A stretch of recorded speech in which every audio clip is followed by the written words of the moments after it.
good to have you coming down the road with us right here on Beck News. A little while later in the show, we're going to get a chance to visit with Dr. Avishnag Paul. We seem to be turning a corner, right? I think people don't get up in the morning and think about COVID anymore or how it might affect their life. In fact, you're seeing the masks come on even in the halls of Congress, which is one area that they've been incredibly careful. So I don't know how many of you are, but I don't think about it that much anymore. And it wasn't that long ago that my wife had it. And, it knocked her back for a couple days. But, I didn't exactly worry the minute I found out that she had it. She had been vaccinated twice and been boosted. And it gave me the peace of mind that I think I needed, and certainly the peace of mind that Sue needed. So maybe this is, I don't want to say done, but there's light at the end of the tunnel. I think that's the key. But before we do any of that, obviously, you know what's been happening in Ukraine. You know what the Russians have done. And let's keep this in mind. I'm getting a little bit tired of everybody blaming the United States of America just so they can take a pot shot at our government. This is Vladimir Putin that has attacked Ukraine. And he didn't do it because America gave him leave to do it. In fact, part of that conversation that we're going to have on this is going to be had with former United States Senator, and she's a good friend because she's my sister, Heidi Heitkamp. Heidi, good to have you coming down the road with us. Hey, Joel. Is that the only reason I'm your friend? Well, I've got to tell you, you are the fourth best sister I have. It's a good thing there are 10, or I'd be the 10th.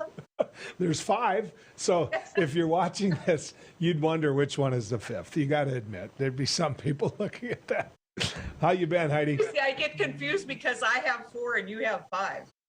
Yeah, that's right. Yeah, so yeah. When you say 4th, I think, well, I'm at the bottom. that's that we know of. Can we just say that? So let's talk about this a little bit. You saw this coming. We talked about it privately, both of us, about how the Biden administration wasn't just crying wolf, that there really was going to be an invasion of Ukraine. There were all kinds of people that thought he was doing this just for political purposes, when in fact the intelligence pointed to it. Talk to me about where you think we're at today with the whole invasion of Ukraine. I think that the story today is not just the military action, but what's happening with finances within Russia. Putin has just announced, I think, a 20% interest rate because he's trying to curb inflation. Long lines to get on the subway because Apple Pay and Google Pay don't work anymore. People are just waking up now to the fact that this isn't just sanctioning, some corporation someplace far off. The closing down, especially the action taken over the weekend with basically booting Russian banks out of the SWIFT system, are starting to take hold today. The ruble, their currency, is in a spiral downward, which is going to drive up inflation. It's going to make all products incredibly expensive within Russia. And over the weekend, even before these hit, you see protesters that I think they said they arrested over 1,000 yesterday, probably 1,000 again today. Think about the courage of all of those folks, literally now tens of thousands who are protesting all across Russia, saying we don't want this war. He is losing friends. I think that one of the reasons why we see this negotiation, so-called negotiation with Ukrainian officials right now, is because China's putting a lot of pressure. And so there's going to be, I think, a discussion about what is the back door, what is the exit look like for Vladimir Putin. I mean, we've known, and all the military experts who have been on television and talking about this, talk about how difficult it is for a military organization to fight an urban war. And you're seeing it. You're seeing, I think, really probably a lack of will within the Russian soldiers to shoot people who look just like them, who speak their language, who may in fact be formerly from Russia. And so I think it's going to, I think he has miscalculated in 100 different ways. And for your audience who really wants to hear, I think, a great interview on, what is motivating Putin and how is this different than his behavior in the past.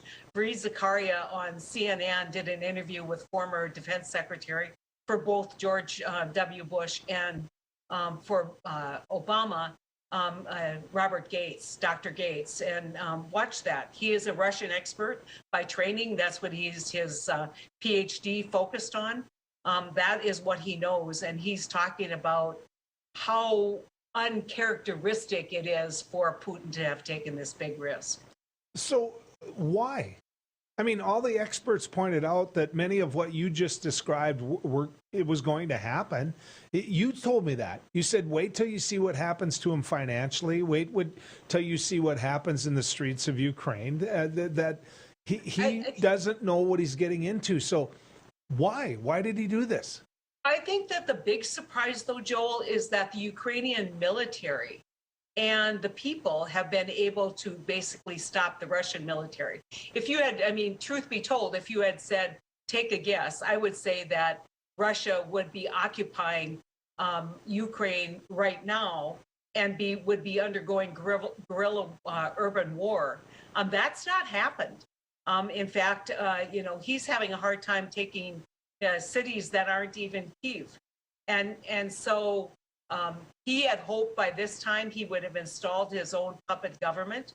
That didn't happen. I think he hoped that the Ukrainian military would side with him and sabotage the efforts of the president, Ukrainian president, and none of that happened. And anything that I'd say on Putin would be pure speculation. But I would tell you, he's 69 years old, going to be 70. There's a lot of discussion about whether he suffers from a neurological challenge such as Parkinson's or maybe even early Alzheimer's, and whether he just wants his legacy to be that he reunited Russia with Ukraine. And he felt like he needed to go now. And I think he miscalculated the resolve of the European Union. If his goal was to weaken NATO, he has achieved exactly the opposite. Now with, for the first time, NATO deploying defensive troops on the border. They're going to have more NATO troops on the border of Russia and Russia satellites than ever before in the history of NATO. They are going to have more, expenditures. Germany just announced that they're upping their expenditures for their own military and providing, for the first time, weapons to Ukraine. They're keeping the corridors open. Turkey, which has been ignored and not really talked about, a major port. The reason why I think when I talked to you last time, Joel, I talked about the need for Crimea because of the port access. Turkey obviously plays a huge role, and they now are shutting down their port to Russian flagships. Russian airplanes can't fly across Allied airspace. They are quickly becoming extremely isolated. And this is a country, Russia, that was isolated for years and years under the communist regime of Stalin and later, to some extent, Khrushchev. With the falling of the Berlin Wall and the opening up of Russia, basically now decades ago, there's a people there who have had free right to travel, to own their own businesses, to do the things that you have in a free world. Is it a democracy? By no stretch of the imagination. Is it better than Stalin's Russia? You bet. And if you take them back to that level of isolationism, if I were doing propaganda right now into Russia to hurt Putin, I would say Putin is becoming an economic puppet of China and Xi, because I think that's the only place he can look. Disappointment with India. Hopefully India will rally and join the democracy-loving nations to condemn this action and discontinue doing business with Russia. So there's still some work to do, but right now it's not going well for Putin. So there was a lot of talk about these sanctions and what effect these sanctions would have on the Russian economy and whatever pressure that could be applied to Putin. A lot of people felt these sanctions should have gone on long before they did. Your thoughts on that? Oh, I agree. I think that if you wanted to prevent the invasion, doing something that and there will be history books written about whether that was smart or not smart. The one thing that everybody needs to understand about sanctions, they don't work if it's just the United States alone. The United States doesn't have that strong of ties with Russia. They only work if you involve the broader democracy loving countries. And that certainly is Russia's economic dependency to some extent on Europe. And so, I once chaired the committee in banking. It might seem odd that sanctions are basically within the jurisdiction of the banking committee, but they are. Makes sense, doesn't it? Financial sanctions would be there. So I spent a lot of time with people who have worked in this area, and they will always remind you that unilaterally the United States is not nearly as powerful. And so to suggest, oh, we should have sanctioned this earlier, you don't know what the negotiations were behind the scenes with our allies. When you have 7 kids in your family, everybody picks up a role and everybody's good at a little bit of something, right? For those of you big families, you understand that. In my particular case... Well, there's some people who are good at getting out of something too. Yeah, I know, but that's Julie. Let me just talk about this. Heidi has always been good at finance. There's a reason that she was appointed to and then won as tax commissioner, because numbers were her thing. Certainly a shovel wasn't like it was mine, or a rake wasn't like it was mine. But the truth of the matter is, Heidi, you've always understood finance. You really have. And we were talking before the break about how some of these sanctions and what role they're going to play. Before we get to the conversation on NATO, I want to talk about oil. I want to talk about, because the two big criticisms in the complete anti-never Joe Trump is our president, those individuals, they talk about is whether or not the sanctions went on quick enough. And as you pointed out, we're not their biggest trade partner. It's up to the other nations to go along. But oil, and the fact that the U.S. buys a lot of oil from Russia. Speak to that if you would. Well, the U.S. has always purchased oil from Russia. In fact, I think I looked at the per barrel purchases. They're about consistent with what they were during the Trump presidency. And so you need to, it's kind of like soybeans or wheat. Oil can be a fungible commodity. And if you don't buy it from Russia, you're going to buy it from someone else, and it's all going to end up in the mix. And I'm not making excuses for any of this, but to say, oh, the sky is falling, and now that the Biden administration is there, we're importing oil from Russia. We've been importing oil from Russia for a long, long time, and not appreciably in any more numbers of barrels. Our number one supplier for imports of oil is, in fact, Canada, our neighbor to the north. And so I think you need to understand that more important for the oil industry, I think the things that you're seeing today, Shell pulling out of joint ventures with Russian oil companies, they don't have a lot of the technology that our American or international oil companies have. And they've really been dependent on those organizations to provide the expertise and the techniques that are necessary for drilling. And now you're seeing those corporate imposed sanctions coming, where people are dumping their shares. They're basically pulling out of the development. And, the question is, can Russia replace that? I'm not convinced they can. That's long been kind of the rap on the Russian oil for lack of a better word, the Russian oil snafu or the role that it plays in foreign policy. Remember this, the single greatest producer of Russian oil was Exxon. Exxon's chief became the Secretary of State for Donald Trump and vowed not to shut off the pipeline to Russian oil. And so, there's plenty of history here.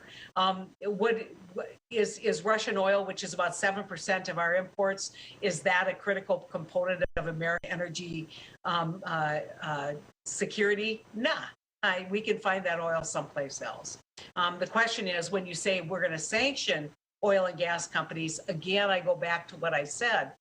You've got to understand that that us saying we're not going to buy your oil is not going to cripple the oil and gas economy in Russia. We've got to have our partners to work with us and bring them along. Well, that being said, there's a lot of people that when they look at it from the outside in, when they're looking to point blame, they say, you know what, we're having to increase our purchase of oil from Russia and actually fund the war that way because of the fact that Joe Biden won't allow drilling on public lands. And that constantly gets thrown at me. So, yeah, well, that's not true. So, I mean, when people say that, say how much oil was imported from Russia in 2020, 2020, and how much in 2021. Russia is a supplier of oil, but mostly their oil goes south into China, or it goes east into or west into Europe. I want to talk a little bit about NATO and where we're at with NATO today versus where we were during the Trump administration, because I remember quite well the fact that Donald Trump was not a fan of NATO, that he criticized NATO. And yet I think today we're looking at a NATO that is showing exactly how strong and what type of resolve it has. And so talk to me about your impression of the role that NATO's playing in this Ukrainian war. Well, first off, maybe just for purposes of disclosure, I'm on the board of trustees of the German Marshall Fund. German Marshall Fund was created, and it was a gift by Germany to the United States to basically enhance and improve the transatlantic relationship. It's been a major player in providing support for the NATO alliance.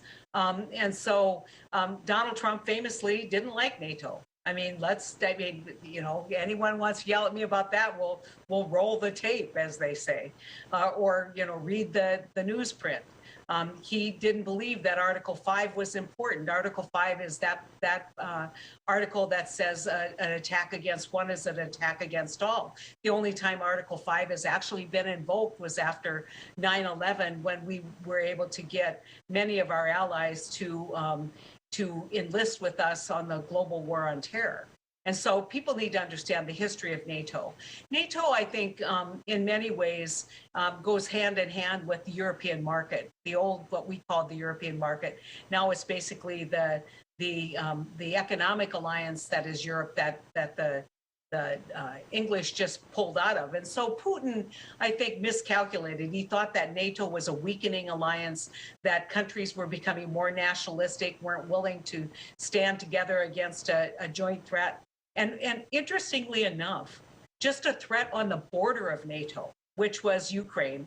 Ukraine wanting to join NATO, allegedly, is one of the grievances that Putin has. Wanting to join NATO tells you everything you need to know about how valuable it is. And certainly the willingness to support democracy-loving non-NATO countries who are being attacked by an autocrat. And I won't say being attacked by Russia, Joel, because I think this is the act of the new Russian czar. It's not the act of the Russian people. This is the act of Putin, who, I had a historian come to UND from the Woodrow Wilson Institute, and they have a big Russia studies component. And he said something I'll never forget when he was in Grand Forks. He said, he is the new czar. You need to think about him as the czar, not a dictator. And obviously a dictator, but somebody who controls all the money, who controls all the finances, who has basically robbed his people to enhance and to bring power to himself. And he the best outcome is a new Russia with new Russian leadership and Putin being gone. And, you have hope that if you said, what would I hope to come out of this? I think my greatest hope would be the demise of Putin, because I don't believe that what he's doing right now reflects the interest or the desires of the majority of the Russian people. I want to throw this at you, and we talked about it over the kitchen table this weekend when I called you. I call it a theory, call it whatever you want. There's no way that either one of us are going to be right about this, but I've been around a lot of athletes before in my life, and I've seen what goes on with them when they're puffy. Vladimir Putin doesn't look the same way. He doesn't. It's my theory, and I told you that this weekend, that something's wrong physically with him, that he's sick. And so here we sit with a man that wants the old Soviet Union back, and of course the jewel of that was always Ukraine. And so it's like, look, I'm on my way out. I don't care. It's just a theory, but I'm curious what you think, because my guess is you must be hearing that from a lot of your high-ranking friends. Yeah, well, Marco Rubio issued a tweet, and he is the vice chair of Intel. The chair is Mark Warner, who did a great interview over the weekend as well, talking about what do we know, what don't we know. Obviously universal praise for the Ukrainian government and for the Ukrainian people. From grandmas and women. I mean, this idea of men have to stay in the country. There's a heck of a lot of women staying in the country. So let's just get that off my chest. But Putin, Marco Rubio basically said that there is. I don't think he would have tweeted it out unless there was some legitimate intel that, in fact, Putin is suffering from some neurological problem.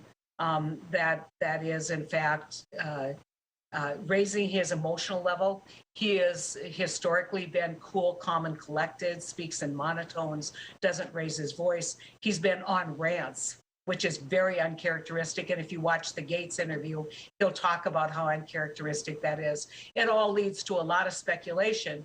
But, far be it from you and I here in North Dakota to be diagnosing Putin. Yeah. One diagnosis I'll give you, he's a murderous killer.